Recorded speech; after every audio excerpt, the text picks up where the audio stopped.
Bienvenue dans cette nouvelle section dédiée au dashlet.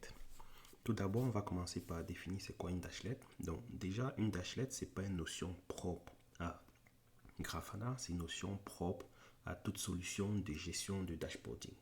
Et donc une dashlet, ça va être une unité de base qui va constituer à terme notre tableau de bord. Donc si on prend cet exemple, une dashlet, en réalité, ça va être chacun de ces encadrés. Et donc, bien évidemment, on verra au cours de cette section qu'on a différents types de dashlets. Il y a des dashlets qui vont afficher une information statique. Il y a des dashlets qui vont afficher une seule information, mais qui va être dynamique. C'est le cas, par exemple, du pourcentage d'utilisation CPU qui évolue dans le temps. Une dashlet va nous permettre d'afficher des histogrammes. Une dashlet va nous permettre d'afficher des tableaux. Une dashlet va nous permettre de faire, comme on le verra le long de cette formation, les différents types de dashlet. Donc,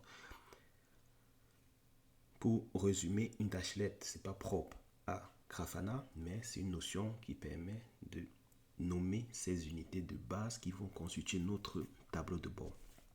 Spécialement lorsque vous allez travailler dans Grafana, on n'utilisera pas le thème de dashlet, mais on utilisera le thème de panel ou le thème de visualisation. Mais lorsqu'on veut parler de manière générale, ça vous permet lorsque vous êtes en train de faire du Kibana, lorsque vous êtes en train de faire du Dynatrace, ces unités de base s'appellent des dashlets. Maintenant, en fonction de la solution dans laquelle vous vous trouvez, dans le cas de Grafana, on parlera de panel, alors qu'on parlera d'un autre thème dans d'autres solutions. Mais le thème qui permet de fédérer l'ensemble de ces notions s'appelle les dashlets. Tout simplement parce qu'on le verra plus tard, un dashboard est donc constitué de plusieurs dashlets.